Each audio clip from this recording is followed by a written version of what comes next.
Come with piles, go with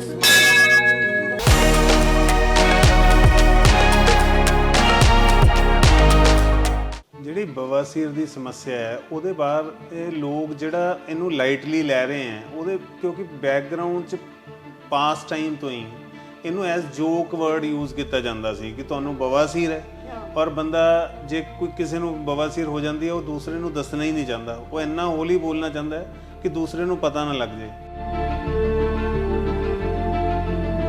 ਸਭ ਤੋਂ ਪਹਿਲਾਂ ਤਾਂ ਕਿ ਜਿਹੜੀ ਬਵਾਸੀਰ ਹੈ ਇਹ ਲੋਕਾਂ ਦੇ ਮਨ 'ਚ ਇਹ ਹੈ ਕਿ ਇਹ ਗੰਦਗੀ ਨਾਲ ਹੁੰਦੀ ਹੈ, ਹਾਈਜੀਨ ਦੇ ਨਾਲ ਰਿਲੇਟਡ ਹੈ, but this is not a fact. ਇਹ ਲਾਈਫ ਸਟਾਈਲ ਡਿਸਆਰਡਰ ਹੈ, ਤੁਹਾਡੇ ਰਹਿਣ ਸਹਿਣ ਔਰ ਖਾਣ ਪੀਣ ਦੀਆਂ ਆਦਤਾਂ ਕਰਕੇ ਬਵਾਸੀਰ ਹੁੰਦੀ ਹੈ। क्योंकि दो मेन सिम्टम है, एक ब्लीडिंग है और दूसरा पेन है। Rather we can add one more, that is prolapse. तो ब्लीडिंग अगर आपको टॉयलेट जाते हुए ब्लीडिंग हो रही है या आपको टॉयलेट में बहुत ज़्यादा पेन है या आपको कोई ऐसा लगता है कोई टिश्यू बाहर आता है, इन तीनों केसेस में आपको इमीडिएटली चेक करवाना चाहिए। दे डोंट अंडरस्टैंड कि एक लाइफस्टाइल प्रॉब्लम है जिहड़ी 40% पॉपूलेशन नूं है, कोई एक दो बंदे नूं नहीं, 40% लोगों नूं ये प्रॉब्लम है और इहदा डायग्नोसिस राइट टाइम ते होना बहुत ज़्यादा इंपॉर्टेंट है। में क्या है कि जो हम देखते हैं during pregnancy is the big cause. बहुत सारी फीमेल्स को ड्यूरिंग प्रेगनेंसी, डिलीवरी, फिर पोस्टपार्टम पीरियड में जब वो प्रॉपर डाइट नहीं लेती तो उस टाइम पे ये प्रॉब्लम आ जाती है। यंग गर्ल्स में जो जंक फूड है और जैसे सर ने बताया फिजिकल एक्टिविटी ना होना, सीडेंट्री लाइफस्टाइल होना, उसकी वजह से बहुत सारी यंग फीमेल्स होती हैं जिनको ये प्रॉब्लम आ जाती है। वही बात है, अगर आप राइट टाइम पे उसको डायग्नोज कर लेते हो तो आपकी ये प्रॉब्लम जो है वो ठीक हो सकती है, मेडिसिन के साथ भी हो सकती है, ट्रीटमेंट के साथ भी हो सकती है। तो जैसे सर ने बताया कि पेशेंट ने आगे बोला कि मैंने पेट दर्द है, ये इसका मुझे चाहिए, तो वैसी जो मैरिड फीमेल्स होती हैं वो क्या करती हैं, वो मायके में जब रहने के लिए आती हैं अपनी ब्रेक पे तो वो तब यहाँ पे ट्रीटमेंट करवाती हैं। और ये कुछ ऐसी नहीं है कि जिसको आप शाये करोगे, आप उसको शाये करोगे तो ये बढ़ेगी। और जैसे कि रेक्टल कैंसर है तो कैंसर और पाइल्स के साइन सिम्टम्स बहुत ज़्यादा मिलते हैं।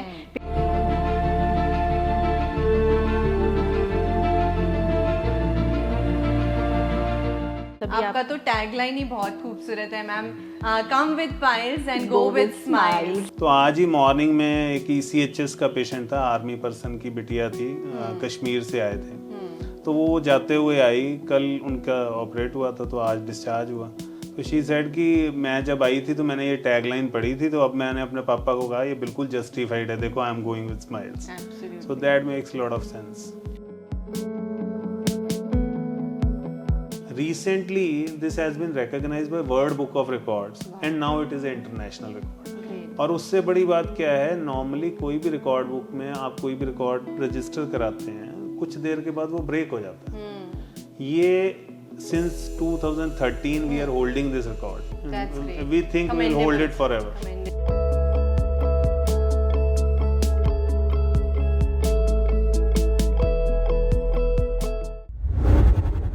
सत श्री अकाल दोस्तों, मैं हाँ जैसेमा सिंह, रोजाना स्पोक्समैन तो ते आज मैं आई हाँ राणा पाइल्स हॉस्पिटल। ਇੱਥੇ ਅਸੀਂ ਕਵਰ ਕਰਾਂਗੇ ਅੱਜ ਪੂਰੇ ਹਸਪੀਟਲ ਨੂੰ ਤੇ ਅੱਜ ਮੈਂ ਇੰਟਰਵਿਊ ਕਰਨ ਵਾਲੀ ਹਾਂ ਡਾਕਟਰ ਹਿਤੇਂਦਰ ਸੂਰੀ ਨੂੰ, ਜਿਨ੍ਹਾਂ ਨੇ ਲਿਮਕਾ ਬੁੱਕ ਆਫ ਰਿਕਾਰਡਸ ਦੇ ਵਿੱਚ ਆਪਣਾ ਬਹੁਤ ਹੀ ਵਧੀਆ ਨਾਂ ਬਣਾਇਆ ਹੈ। 391 ਸਰਜਰੀਜ਼ ਇਨ ਅ ਡੇ, 8 hours 45 minutes ਦਾ ਇਹਨਾਂ ਦਾ ਰਿਕਾਰਡ ਰਿਹਾ ਹੈ ਲਿਮਕਾ ਬੁੱਕ ਆਫ ਰਿਕਾਰਡਸ ਦੇ ਵਿੱਚ। ਤੇ ਅੱਜ ਅਸੀਂ ਮਿਲਾਂਗੇ ਡਾਕਟਰ ਹਿਤੇਂਦਰ ਸੂਰੀ ਨੂੰ। ਵੈਲਕਮ ਹੈ ਸਰ ਤੁਹਾਡਾ ਰੋਜ਼ਾਨਾ ਸਪੋਕਸਮੈਨ ਨੂੰ ਦੇ ਵਿੱਚ, ਤੇ ਮੈਮ ਨੂੰ ਡਾਕਟਰ ਦੀਪਿਕਾ ਸੂਰੀ ਜੋ ਗਾਇਨੋਕੋਲੋਜਿਸਟ ਨੇ ਰਾਣਾ ਹਸਪੀਟਲ ਦੇ ਵਿੱਚ। ਤੇ ਸਰ ਤੁਸੀਂ ਆਪਣੇ ਬਾਰੇ ਕੁਝ ਦੱਸੀਏ। मैं पिछले 22 साल तो पाइल्स के फील्ड च प्रैक्टिस कर रहे हैं जी, और almost more than 1 lakh patients असी ट्रीट किए अपने हॉस्पिटल के अंदर। ग्रेट। मैं थोड़े बारे बहुत सुनिया है सर, असी चंडीगढ़ तो स्पेशली थोनू इंटरव्यू करन आए हाँ, तो मैं जानना चाहती हाँ कि जिवें कहते हैं बवासीर ते पाइल्स ਜਦੋਂ ਅਸੀਂ ਬਵਾਸੀਰ ਦੀ ਜਾਂ ਪਾਇਲਸ ਦੀ ਗੱਲ ਕਰਦੇ ਹਾਂ ਤਾਂ ਲੋਕੀ ਨਾ ਜਨਰਲੀ ਹੱਸਣ ਲੱਗ ਜਾਂਦੇ ਵੀ ਇਹਨਾਂ ਨੂੰ ਪਾਇਲਸ ਦੀ ਪ੍ਰੋਬਲਮ ਹੈ, ਇਹਨਾਂ ਨੂੰ ਬਵਾਸੀਰ ਦੀ ਪ੍ਰੋਬਲਮ ਹੈ, ਤੇ ਪਤਾ ਨਹੀਂ ਮਤਲਬ ਇਹ ਕਿਉਂ ਹੁੰਦਾ ਹੈ ਕਿ ਲੋਕ ਇਹਨੂੰ ਇੰਨਾ ਲਾਈਟਲੀ ਤੇ ਹੱਸੀ ਮਜ਼ਾਕ ਦੇ ਵਿੱਚ ਲੈ ਜਾਂਦੇ ਨੇ, ਜਦਕਿ ਮੈਂ ਸੁਣਿਆ ਕਿ ਇਹ ਬਹੁਤ ਹੀ ਇੰਪੋਰਟੈਂਟ ਪ੍ਰੋਬਲਮ ਹੈ ਜਿਹਨੂੰ ਰਾਈਟ ਟਾਈਮ ਤੇ ਡਾਇਗਨੋਸ ਕਰਨਾ ਤੇ ਟ੍ਰੀਟ ਕਰਨਾ ਬਹੁਤ ਜ਼ਰੂਰੀ ਹੈ। ਤੇ ਇਹਦੇ ਬਾਰੇ ਤੁਸੀਂ ਦੱਸੋ ਸਰ ਸਾਨੂੰ ਕੁਝ। ਜਿਹੜੀ ਬਵਾਸੀਰ ਦੀ ਸਮੱਸਿਆ ਹੈ ਉਹਦੇ ਬਾਅਦ ਇਹ ਲੋਕ ਜਿਹੜਾ ਇਹਨੂੰ ਲਾਈਟਲੀ ਲੈ ਰਹੇ ਹੈ ਉਹਦੇ ਕਿਉਂਕਿ ਬੈਕਗ੍ਰਾਉਂਡ 'ਚ ਪਾਸ ਟਾਈਮ ਤੋਂ ਹੀ ਇਹਨੂੰ ਐਸ ਜੋਕ ਵਰਡ ਯੂਜ਼ ਕੀਤਾ ਜਾਂਦਾ ਸੀ ਕਿ ਤੁਹਾਨੂੰ ਬਵਾਸੀਰ ਹੈ ਔਰ ਬੰਦਾ ਜੇ ਕੋਈ ਕਿਸੇ ਨੂੰ ਬਵਾਸੀਰ ਹੋ ਜਾਂਦੀ ਹੈ ਉਹ ਦੂਸਰੇ ਨੂੰ ਦੱਸਣਾ ਹੀ ਨਹੀਂ ਚਾਹੁੰਦਾ, ਉਹ ਇੰਨਾ ਹੌਲੀ ਬੋਲਣਾ ਚਾਹੁੰਦਾ ਹੈ ਕਿ ਦੂਸਰੇ ਨੂੰ ਪਤਾ ਨਾ ਲੱਗ ਜੇ। ਇਟ ਇਜ਼ ਜਸਟ ਲਾਈਕ ਕਿ ਜਿਵੇਂ ਕੋਈ ਫੀਮੇਲ ਕੋਈ ਆਪਣਾ ਵਿਸਪਰ ਦਾ ਪੈਕੇਟ ਲੈਣਾ ਹੈਗਾ ਤਾਂ ਕਈ ਲੋਕਾਂ ਦੇ ਅੱਜ ਵੀ ਮਾਈਂਡ ਸੈਟ ਹੈ ਕਿ ਉੱਥੇ ਸ਼ਾਪ ਤੇ ਖੜੇ ਹੋ ਕੇ ਸਾਈਡ ਤੇ ਖੜੇ ਰਹਿਣਗੇ ਜਦ ਤੱਕ ਸਾਰੇ ਨਾ ਚਲੇ ਜਾਣ। ਉਸੇ ਤਰ੍ਹਾਂ ਪਾਇਲਸ ਦੇ ਵਿੱਚ ਵੀ ਇੰਜ ਹੀ ਹੈ, ਲੋਕ they don't want to come forward ਕਿਉਂਕਿ ਕਿਤੇ ਨਾ ਕਿਤੇ ਉਹਨਾਂ ਦੇ ਮਨ 'ਚ ਇਹ ਹੈ ਕਿ ਹਾਈਜੀਨ ਨਾਲ ਰਿਲੇਟਡ ਪ੍ਰੋਬਲਮ ਹੈ ਕਿ ਮੈਨੂੰ ਹੋਗੀ ਤਾਂ ਮੈਂ ਇਹ ਬਹੁਤ ਗਲਤ ਗੱਲ ਹੋ ਗਈ ਮੇਰੇ ਨਾਲ। ਦੇ ਡੋਨਟ ਅੰਡਰਸਟੈਂਡ ਕਿ ਇੱਕ ਲਾਈਫ ਸਟਾਈਲ ਪ੍ਰੋਬਲਮ ਹੈ ਜਿਹੜੀ 40% ਪੋਪੂਲੇਸ਼ਨ ਨੂੰ ਹੈ, ਕੋਈ ਇੱਕ ਦੋ ਬੰਦੇ ਨੂੰ ਨਹੀਂ, 40% ਲੋਕਾਂ ਨੂੰ ਇਹ ਪ੍ਰੋਬਲਮ ਹੈ ਔਰ ਇਹਦਾ ਡਾਇਗਨੋਸਿਸ ਰਾਈਟ ਟਾਈਮ ਤੇ ਹੋਣਾ ਬਹੁਤ ਜ਼ਿਆਦਾ ਇੰਪੋਰਟੈਂਟ ਹੈ। ਤੇ ਪਹਿਲੀ ਕਿਹੜੀ ਮਿਥ ਹੈਗੀ ਹੈ ਸਰ ਜਿਹੜੀ ਤੁਸੀਂ ਅੱਜ ਬ੍ਰੇਕ ਕਰਨਾ ਚਾਹੁੰਦੇ ਹੋ ਸਾਡੇ ਨਾਲ? ਸਭ ਤੋਂ ਪਹਿਲਾਂ ਤਾਂ ਕਿ ਜਿਹੜੀ ਬਵਾਸੀਰ ਹੈ ਇਹ ਲੋਕਾਂ ਦੇ ਮਨ 'ਚ ਇਹ ਹੈ ਕਿ ਇਹ ਗੰਦਗੀ ਨਾਲ ਹੁੰਦੀ ਹੈ, ਹਾਈਜੀਨ ਦੇ ਨਾਲ ਰਿਲੇਟਡ ਹੈ, but this is not a fact. ਇਹ ਲਾਈਫ ਸਟਾਈਲ ਡਿਸਆਰਡਰ ਹੈ, ਤੁਹਾਡੇ ਰਹਿਣ ਸਹਿਣ ਔਰ ਖਾਣ ਪੀਣ ਦੀਆਂ ਆਦਤਾਂ ਕਰਕੇ ਬਵਾਸੀਰ ਹੁੰਦੀ ਹੈ। ਔਰ ਅੱਜ ਕੱਲ ਦੇ ਯੂਥ ਦੇ ਵਿੱਚ ਜਿੱਥੇ ਫਾਸਟ ਫੂਡ ਹੈ, ਐਕਸਰਸਾਈਜ਼ ਬਹੁਤ ਘਟ ਗਈ, ਸੈਡੈਂਟਰੀ ਲਾਈਫ ਸਟਾਈਲ ਹੈ, ਲੋਕ 에ਅਰ ਕੰਡੀਸ਼ਨਡ এনवायरमेंट 'ਚ ਰਹਿੰਦੇ ਆ ਤਾਂ they don't want to go out specially during summers, ਤਾਂ ਉਹ ਸਾਰੇ ਦੇ ਵਿੱਚ ਲੈਕ ਆਫ ਐਕਸਰਸਾਈਜ਼ ਔਰ ਜਿਹੜੀਆਂ ਫੂਡ ਹੈਬਿਟਸ ਨੇ ਇਹ ਪ੍ਰੋਪਰ ਨਾ ਹੋਣ ਕਰਕੇ, ਫਾਈਬਰ ਘੱਟ ਲੈਣ ਕਰਕੇ, ਸਪੈਸ਼ਲੀ ਜਿਹੜੇ ਲੋਕ ਨਾਨ ਵੈਜੀਟੇਰੀਅਨ ਹੈ ਉਹਨਾਂ ਦੇ ਵਿੱਚ ਇਹ ਪ੍ਰੋਬਲਮ ਹੁੰਦੀ ਹੈ, ਨਾ ਕਿ ਇਹਦਾ ਹਾਈਜੀਨ ਨਾਲ ਕੋਈ ਰਿਲੇਸ਼ਨ ਹੈ। ਰਾਈਟ। ਤੇ ਜਿਵੇਂ ਤੁਸੀਂ ਤੁਹਾਡੇ ਨਾਲ ਗਾਈਡ ਕਰਦੇ ਹੋਏ ਤੁਸੀਂ ਮੈਨੂੰ ਇੱਕ ਬੜਾ ਵਧੀਆ ਜਿਹਾ ਜੋਕ ਸੁਣਾਇਆ ਸੀ ਸਰ ਕਿ ਮੇਰੇ ਕੋਲ ਇੱਕ ਪੇਸ਼ੈਂਟ ਆਇਆ ਸੀ ਤੇ ਉਹਨੇ ਕੁਝ ਛੁੱਟੀ ਦੀ ਲਈ ਅਪਲਾਈ ਕਰਨਾ ਸੀ, ਤੇ ਉਹਦੇ ਬਾਰੇ ਤੁਸੀਂ ਸਾਡੇ ਦਰਸ਼ਕਾਂ ਨੂੰ ਕੁਝ ਸ਼ੇਅਰ ਕਰੋ ਸਰ ਕਿ ਇਹ ਕਿਦਾਂ ਦੇ ਇਦਾਂ ਦੇ ਟੈਬੂਜ਼ ਨੇ ਤੇ ਕਿਦਾਂ ਦੀ ਮਤਲਬ ਲੋਕ ਕੁਐਸਚਨਸ ਕ੍ਰੀਏਟ ਕਰਦੇ ਨੇ ਕਿ ਮਤਲਬ ਸੁਣ ਕੇ ਹੱਸੀ ਆ ਜਾਂਦੀ ਸਾਨੂੰ। ਦੱਸੋ ਸਰ। ਸਮਟਾਈਮਸ ਮਤਲਬ ਕਿਸੇ ਦੇ ਨਾਲ ਵੀ ਗੱਲ ਕਰੋ ਉਹ ਇਸ ਪ੍ਰੋਬਲਮ ਨੂੰ ਸ਼ੇਅਰ ਹੀ ਨਹੀਂ ਕਰਨਾ ਚਾਹੁੰਦਾ। ਜਦੋਂ ਵੀ ਲੋਕ ਇਸ ਦੀ ਕੋਈ ਆਪਰੇਸ਼ਨ ਕਰਵਾ ਲਿਆ ਉਸ ਤੋਂ ਬਾਅਦ ਮੈਡੀਕਲ ਸਰਟੀਫਿਕੇਟ ਲੈਣਾ ਹੈ ਤਾਂ ਇੱਕ ਬੜੀ ਪੁਰਾਣੀ ਜਿਹੜੀ ਮੈਂ ਤੁਹਾਡੇ ਨਾਲ ਸ਼ੇਅਰ ਕੀਤੀ ਗੱਲ ਕਿ ਇੱਕ ਟੀਚਰ ਸੀ ਉਹ ਸਾਡੇ ਕੋਲ ਆਏ, ਉਹ ਕਹਿੰਦੇ ਜੀ ਮੈਂ ਮੈਡੀਕਲ ਸਰਟੀਫਿਕੇਟ ਬਣਵਾਉਣਾ ਹੈਗਾ ਕਿ ਮੈਂ ਆਪਰੇਟ ਕਰਾਇਆ ਸੀ, ਤਾਂ ਮੈਂ ਲਿਖ ਦਿੱਤਾ ਆਪਰੇਟਡ ਫॉर ਪਾਇਲਸ। ਉਹ ਕਹਿੰਦੇ ਨਹੀਂ ਨਹੀਂ ਨਹੀਂ ਨਹੀਂ ਤੁਸੀਂ ਇਹਦੇ ਤੇ ਲਿਖ ਦਿਓ ਪੇਟ ਦਰਦ ਸੀ। ਮੈਂ ਕਿਹਾ ਉਹ ਕਿਉਂ? ਕਹਿੰਦੇ ਕਿਉਂਕਿ ਮੈਂ ਸਕੂਲ 'ਚ ਹੀ ਗਿਆ ਹੋਇਆ। ਦੇਖੋ ਸਹੀ ਹੈ। ਤੇ ਫਿਰ ਤੁਸੀਂ ਕੀ ਕੀਤਾ ਸਰ? नहीं मैं तो जेन्युइन ही लिखना थी। सही। How can I write fate? हाँ। सो ऐसे ही हम इस शो में सर चाहते हैं कि हम ये जितने पाइल्स से रिलेटेड मिथ्स हैं related to men female, we just want to break those myths sir. Ma'am आप भी बताइए कुछ कि विमेन से भी रिलेटेड बहुत ऐसे इश्यूज होते होंगे, मतलब गायनोकोलॉजिकल प्रॉब्लम्स फीमेल्स आपके पास लेके आती होंगी और जिसमें से मुझे लगता है 50% लोगों को पाइल्स ही डायग्नोस होता होगा, तो आप उसके बारे में हमें बताइए कि उसका आप कैसे हल निकालते हैं? Do you send them to sir? नहीं, सर के पास female patients are not comfortable with male doctor, है ना? बहुत कम ऐसी फीमेल्स होती हैं हु आर विलिंग, तो अदरवाइज वी ट्राई कि फीमेल पेशेंट्स को मैं ही डायग्नोज करती हूँ। तो उसमें क्या है कि जो हम देखते हैं during pregnancy is the big cause. बहुत सारी फीमेल्स को ड्यूरिंग प्रेगनेंसी, डिलीवरी, फिर पोस्टपार्टम पीरियड में जब वो प्रॉपर डाइट नहीं लेती तो उस टाइम पे ये प्रॉब्लम आ जाती है। यंग गर्ल्स में जो जंक फूड है और जैसे सर ने बताया फिजिकल एक्टिविटी ना होना, सेडेंटरी लाइफस्टाइल होना, उसकी वजह से बहुत सारी यंग फीमेल्स होती हैं जिनको ये प्रॉब्लम आ जाती है। और ओबेसिटी भी उसमें एक बहुत बड़ा रीज़न है। आजकल बच्चे बहुत ज़्यादा, अगर आप रूटीन में देखो तो बहुत ओबीज बच्चे हमको मिलते हैं, यंगस्टर्स मिलते हैं, तो उनमें ये प्रॉब्लम बहुत ज़्यादा मिलती है। तो वही बात है, अगर आप राइट टाइम पे उसको डायग्नोज कर लेते हो तो आपकी ये प्रॉब्लम जो है वो ठीक हो सकती सकती है, मेडिसिन के साथ भी हो सकती है, ट्रीटमेंट के साथ भी हो सकती है। Right. तो जैसे सर ने बताया कि पेशेंट ने आगे बोला कि मैंने पेट दर्द है, ये इसका मुझे चाहिए, तो वैसी जो मैरिड फीमेल्स होती हैं वो क्या करती हैं, वो मायके में जब रहने के लिए आती हैं अपनी ब्रेक पे, तो वो तब यहाँ पे ट्रीटमेंट करवाती हैं। इन लॉज में वो बताती ही नहीं है, दे हाइड, सिर्फ उनके हस्बैंड को पता होता है, लेकिन और किसी फैमिली मेंबर को नहीं पता होता कि they are suffering from piles और they are going to get treatment for piles. Right. तो ये मिथ है, इन सबको ब्रेक करना चाहिए। ये भी बॉडी का एक ऑर्गन है, जैसे बाकी बॉडी पार्ट्स में कोई ना कोई प्रॉब्लम हो जाती है, तो वैसे इसमें भी हो गई। एब्सोल्युटली। और ये कुछ ऐसी नहीं है कि जिसको आप शाय करोगे, आप उसको शाय करोगे तो ये बढ़ेगी। और जैसे कि रेक्टल कैंसर है, तो कैंसर और पाइल्स के साइन सिम्टम्स बहुत ज़्यादा मिलते हैं पेशेंट इसी चक्कर में। और एक बार तो एक यंग लेडी थी, आई गेस 27-28 ईयर्स की, और वो हमारे पास इन्वेस्टिगेशंस करवा के चली गई, और जब हमने उसके टेस्ट देखे बाद में तो वो टोटली डीरेंज थे। तो उसने बाद में हमारे पास अपॉइंटमेंट लेके आना था, एंड वी ट्राइड उसके नंबर से, रिसेप्शन पे नंबर होता है, लेकिन वो हमें नहीं मिला। All of a sudden after 4 months हम लोग एक दिन वॉक कर रहे थे, तो हमें एक अननोन नंबर से कॉल आया, तो that lady talked about that girl. तो उसने बताया कि बाद में वो काफ़ी डिटीरियोरेट हो गई, आपके पास तो वो नहीं आई, और वो रेक्टल कैंसर का पेशेंट निकला बाद में। She lost her life. अभी उसकी सिर्फ आई गेस 4-5 साल की ही बेबी गर्ल थी। तो इसलिए राइट टाइम पे डायग्नोज होना इज वेरी वेरी इंपॉर्टेंट। तभी आपका तो टैगलाइन ही बहुत खूबसूरत है ma'am, come with piles and go with smiles. तो क्या सोच से आपने ये टैगलाइन रखी थी? जो हमारी टैगलाइन है ma'am, come with piles go with smiles, हमने कम से कम 400-500 टैगलाइन बनाई होंगी, but finally we decided will go with this tagline and will try to justify this. तो आज ही मॉर्निंग में एक ECHS का पेशेंट था, आर्मी पर्सन की बिटिया थी, कश्मीर से आए थे, तो वो जाते हुए आई, कल उनका ऑपरेट हुआ था, तो आज डिस्चार्ज हुआ।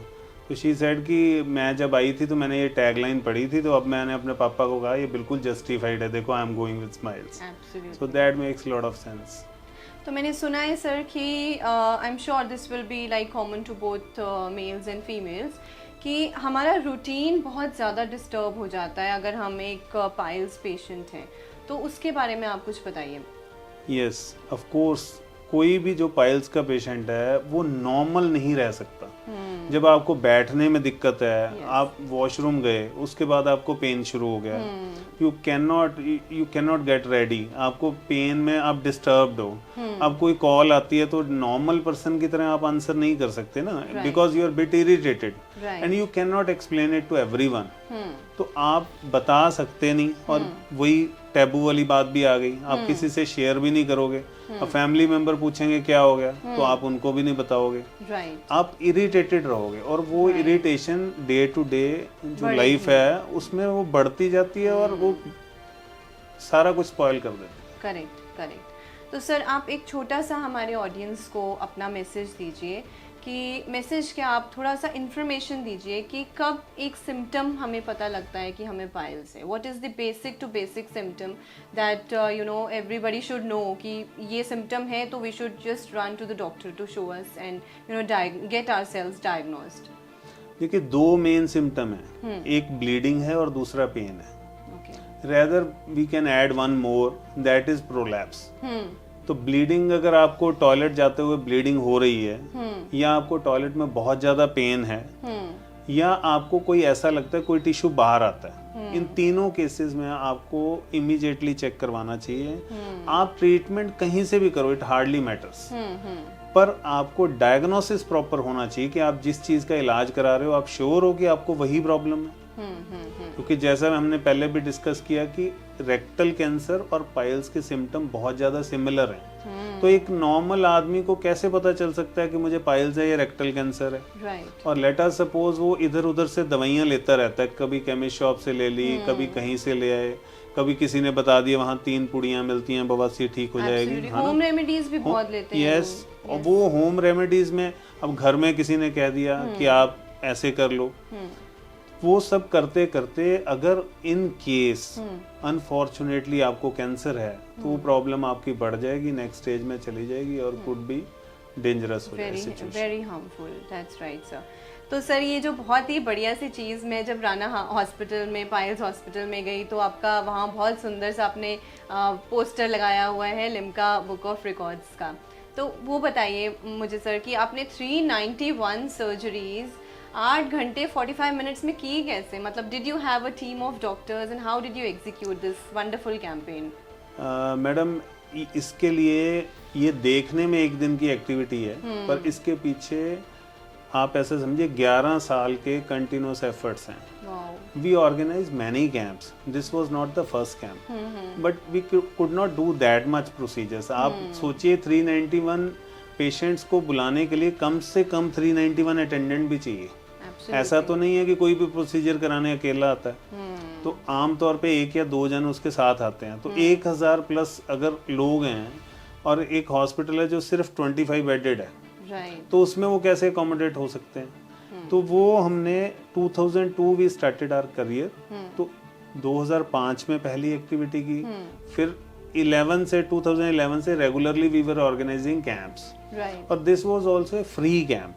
इसमें सारी सर्जरीज फ्री थी और 700 प्लस पेशेंट्स की रजिस्ट्रेशन हुई।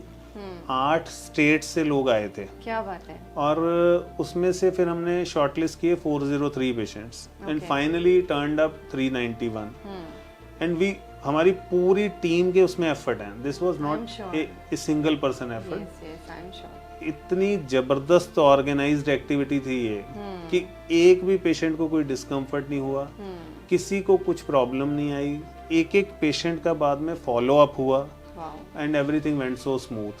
और अब इसकी अगली जो अचीवमेंट है वो ज़्यादा इम्पोर्टेंट है कि ये एक नेशनल रिकॉर्ड था which we could build in 2013. Recently, this has been recognized by World Book of Records, and now it is an international record. Great. और उससे बड़ी बात क्या है, नॉर्मली कोई भी रिकॉर्ड बुक में आप कोई भी रिकॉर्ड रजिस्टर कराते हैं, कुछ देर के बाद वो ब्रेक हो जाता है। ये since 2013 we are holding this record. That's great. We think we will hold it forever. Commendable. That's great. Anything apart from this, any other recognition that you've attained, like from the time you've started Rana Piles Hospital? Madam medical line में सबसे बड़ा जो आप gain करते हो वो तो blessings हैं। ब्लेसिंग्स और ट्रस्ट। और ट्रस्ट। और मैंने तो सर, इनफैक्ट मैंने तो सर की इतनी कहानियां सुनी हैं पेशेंट्स से और लोगों से कि सर फ्री में भी ट्रीटमेंट कर देते हैं और कह देते हैं आराम से कि भाई आप आओ, है ना, आप treatment low. And even if you have you know below poverty line के भी बहुत लोग हैं जो आपके पास आए हैं, तो जिनको आपने इतना सपोर्ट किया है, तो इतना सोशल वर्क आप करते हैं सर, तो I must you know say that it's commendable. और वैसे मैं जानना चाहती हूँ सर, कहाँ से लोग आपके पास आते हैं सर्जरीज करवाने? मैम हमारे पास मोर देन 25 कंट्रीज़ के पेशेंट आए हुए हैं और इंडिया के ऑलमोस्ट हर स्टेट से हमारे पास पेशेंट हैं। पर्टिकुलरली नॉर्थ इंडिया में पंजाब, हरियाणा, हिमाचल, JNK, यहाँ से तो रेगुलरली इन रूटीन रोज पेशेंट आते हैं। तो जैसे मैंने आपको नंबर शेयर किया, एग्जैक्ट नंबर जो 30 जून को था, it was 1,11,997 in so many, how many years? In 22 years. Wow, that's a great number, sir. Yeah. All right, sir. Thank you so much. You Thank you. shared such wonderful insights, ma'am and sir. You're doing a commendable job, and I'm sure with the insights that you've shared, आपके पास ज़्यादा से ज़्यादा patients अपनी problem लेकर आए हैं, and I'm sure with the right diagnose, you know, comes the right treatment. तो I'm sure कि आप उनको बहुत अच्छे से treat करेंगे और you know with the word of mouth and maybe with the all the promotions or with all the you know your success stories, definitely you will achieve heights, sir. Thank you so much for being part of Rosanna Spokesman. Thank you so much. ਤੇ ਹੁਣ ਮੇਰੇ ਨਾਲ ਨੇ ਅੱਜ ਦੇ patient ਜਿਨ੍ਹਾਂ ਦੀ ਅੱਜ ਹੀ ਇੱਕਦਮ ਫਰੈਸ਼ ਸਰਜਰੀ ਹੋਈ ਹੈ, ਜਿਨ੍ਹਾਂ ਦਾ ਨਾਮ ਹੈ ਮਿਸਟਰ ਦਿਨੇਸ਼ ਲੂਥਰਾ, ਤੇ ਜੋ ਆਏ ਨੇ ਦਿੱਲੀ ਤਿਲਕ ਨਗਰ ਤੋਂ। ਤੇ ਤੁਹਾਡਾ ਰੋਜ਼ਾਨਾ ਸਪੋਕਸਮੈਨ ਦੇ ਵਿੱਚ ਸਵਾਗਤ ਹੈ ਸਰ। ਸਰ ਆਪਣੇ ਬਾਰੇ ਥੋੜਾ ਜਿਹਾ ਇੱਕ ਬਰੀਫ ਜਿਹਾ ਇਨਫੋਰਮੇਸ਼ਨ ਸਾਨੂੰ ਦਈਏ ਤੁਸੀਂ। ਮੇਰਾ ਨਾਮ ਦਿਨੇਸ਼ ਲੂਥਰਾ ਹੈ, ਮੈਂ ਦਿੱਲੀ ਤੋਂ ਆਇਆ, ਦਿੱਲੀ ਵੈਜ ਦਿੱਲੀ ਤਿਲਕ ਨਗਰ ਤੋਂ, ਤੇ ਮੇਰਾ ਇੱਕ ਛੋਟਾ ਜਿਹਾ ਜੌਬ ਵਰਕ ਹੈ ਸਟੈਬਲਾਈਜ਼ਰ ਦੇ ਪਾਰਟਸ ਬਣਾਉਣਾ ਦਿੱਲੀ 'ਚ। ਓਕੇ ਤਿਲਕ ਨਗਰ ਦੇ ਰਹਿਣ ਵਾਲੇ? ਹਾਂਜੀ। Great sir. ਤੇ ਮੈਂ ਜਾਣਨਾ ਚਾਹਨੀ ਹਾਂ ਸਰ, ਤੁਸੀਂ ਅੱਜ ਰਾਣਾ ਪਾਇਲਸ ਹਸਪੀਟਲ ਦੇ ਵਿੱਚ ਆਏ ਤੇ ਤੁਸੀਂ ਆਪਣਾ ਪ੍ਰੋਪਰ ਟ੍ਰੀਟਮੈਂਟ ਕਰਾਇਆ ਨਹੀਂ ਦੂਰ ਤੋਂ ਆ ਕੇ, ਤੇ ਮੈਂ ਜਾਣਨਾ ਚਾਹਨੀ ਹਾਂ ਸਰ ਕਿ ਤੁਹਾਡਾ ਪ੍ਰੋਬਲਮ ਤੁਹਾਨੂੰ ਕਿਵੇਂ ਡਾਇਗਨੋਸ ਹੋਇਆ? ਜਨਰਲੀ ਕੀ ਹੁੰਦਾ ਹੈ ਕਿ ਲੋਕੀ ਬਵਾਸੀਰ ਪਾਇਲਸ ਦੇ ਬਾਰੇ ਜਾਂ ਤੇ ਗੱਲ ਨਹੀਂ ਕਰਦੇ ਦੱਸਦੇ ਜਾਂ ਫਿਰ ਬਹੁਤ ਜ਼ਿਆਦਾ ਪੇਨ ਸਹਿੰਦੇ ਰਹਿੰਦੇ ਨੇ ਤੇ ਜਲਦੀ ਕਿਤੇ ਟ੍ਰੀਟਮੈਂਟ ਲੈਣਾ ਹੀ ਨਹੀਂ ਚਾਹੁੰਦੇ ਵੀ ਠੀਕ ਹੋ ਜਾਊਗਾ ਤੇ ਤੁਸੀਂ ਪਲੀਜ਼ ਇਹਦੇ ਬਾਰੇ ਕੁਝ ਮੈਂ ਵੀ ਦੱਸੋ। 2-3 ਸਾਲ ਤੋਂ ਇਹ ਪ੍ਰੋਬਲਮ ਸਹਿ ਰਿਹਾ ਸੀ, ਬਟ ਮੈਨੂੰ ਮੇਰੇ ਫਰੈਂਡ ਨੇ ਹੀ ਦੱਸਿਆ ਸੀ, ਜਮਨਾ ਨਗਰ ਰਹਿੰਦੇ ਸੀ ਤੇ ਉਹਨਾਂ ਨੇ ਦੱਸਿਆ ਸੀ ਕਿ ਰਾਣਾ ਹਸਪੀਟਲ ਜਾਓ। ਓਕੇ। ਤੇ ਉਹਨਾਂ ਨੇ ਵੀ ਇੱਥੇ ਟ੍ਰੀਟਮੈਂਟ ਕਰਾਇਆ ਸੀ। ਓਕੇ। ਤੇ ਫਿਰ ਮੈਂ ਦਿੱਲੀ ਵੀ ਬੜਾ ਟਰਾਈ ਕੀਤਾ ਪਰ ਮੈਨੂੰ ਵਿਸ਼ਵਾਸ ਨਹੀਂ ਹੋਇਆ। ਹਾਂ। ਫਿਰ ਮੈਂ ਇੱਥੇ ਆਇਆ, ਮੈਂ ਲਾਸਟ ਵੀਕ ਆਇਆ ਸੀ ਤੇ ਡਾਕਟਰ ਸਾਹਿਬ ਨਾਲ ਮੇਰੀ ਬਹੁਤ ਅੱਛੀ ਗੱਲ ਹੋਈ ਦੇਸ਼ਪੁਰੀ ਜੀ ਨੇ। ਤੇ ਉਹਨਾਂ ਨੇ ਮੈਨੂੰ ਸਲਾਹ ਦਿੱਤੀ ਕਿ ਇਹ ਆਪਰੇਟ ਹੋਏਗਾ। ਪਹਿਲੇ ਤਾਂ ਮੈਨੂੰ ਡਰ ਲੱਗ ਰਿਹਾ ਸੀ। ਹਾਂ। ਤੇ ਫਿਰ ਵੀ ਮੈਂ ਕਰਾਣਾ ਤੇ ਸੀ ਕਿਉਂਕਿ ਦਰਦ ਬਹੁਤ ਸਹਿ ਰਿਹਾ ਸੀ ਮੈਂ। ਤੇ ਫਿਰ ਮੈਂ ਆਇਆ ਵਾਂ, ਅਪਾਰਟਮੈਂਟ ਲੈ ਕੇ ਆਇਆ ਸੀ ਅੱਜ ਮਾਰਨਿੰਗ ਵਿੱਚ। ਤੇ ਆਪਰੇਸ਼ਨ ਤੋਂ ਪਹਿਲੇ ਵੀ ਡਰ ਲੱਗ ਰਿਹਾ ਸੀ, ਬਟ ਫਿਰ ਮੇਰਾ ਹੋ ਗਿਆ ਆਪਰੇਟ ਤੇ ਮੈਨੂੰ ਹੁਣ ਕੋਈ ਦਿੱਕਤ ਨਹੀਂ ਹੈ। ਮੈਨੂੰ ਡਰ ਵੀ ਕੋਈ ਪ੍ਰੋਬਲਮ ਨਹੀਂ ਹੈ, ਕੋਈ ਦਰਦ ਨਹੀਂ ਹੁੰਦੀ। ਲੇਜ਼ਰ ਟ੍ਰੀਟਮੈਂਟ ਮੈਂ ਕਰਾਇਆ, ਕੋਈ ਪ੍ਰੋਬਲਮ ਨਹੀਂ ਹੈ। ਤੇ ਡਾਕਟਰ ਹਿਤੇਂਦਰ ਸੂਰੀ ਦੇ ਬਾਰੇ ਤੁਸੀਂ ਕੀ ਕਹਿਣਾ ਚਾਹੁੰਦੇ ਹੋ? ਬਹੁਤ ਵਧੀਆ, ਉਹਨਾਂ ਨੇ ਬਹੁਤ ਅੱਛੀ ਸਲਾਹ ਦਿੱਤੀ ਸੀ ਮੈਨੂੰ ਬਹੁਤ ਅੱਛੇ ਮਤਲਬ ਟ੍ਰੀਟਮੈਂਟ ਬਹੁਤ ਅੱਛਾ ਕੀਤਾ ਉਹਨਾਂ ਨੇ। ਕਿਉਂਕਿ ਲਾਸਟ 2 ਇਅਰਸ ਮੇਰੇ ਬ੍ਰਦਰ ਨੇ ਵੀ ਇਧਰੋਂ ਹੀ ਕਰਾਇਆ ਸੀ। Okay great. ਤੇ ਪੇਨਲੈਸ ਟ੍ਰੀਟਮੈਂਟ ਹੋਇਆ? ਹਾਂ, ਪੇਨਲੈਸ, ਕੋਈ ਪੇਨ ਨਹੀਂ, ਕੋਈ ਪ੍ਰੋਬਲਮ नहीं। ਤੁਸੀਂ ਕੰਫਰਟੇਬਲ मैं गड्डी चला के आया, गड्डी चला के ही जाऊंगा। वाह, क्या बात है, आपका क्या जज्बा है सर। बिल्कुल ठीक। तो हम साथ में मिलके कहते हैं सर कि राणा हॉस्पिटल की एक बड़ी प्यारी सी टैगलाइन है, कम with piles go with smiles. तो ਤੁਸੀਂ ਇੱਕ ਵਾਰੀ ਜ਼ਬਰਦਸਤ ਆਪਣੇ ਜੋਸ਼ ਨਾਲ ਕਹਿ ਦਿਓ ਇੱਕ ਵਾਰ। Come with piles, go with smiles।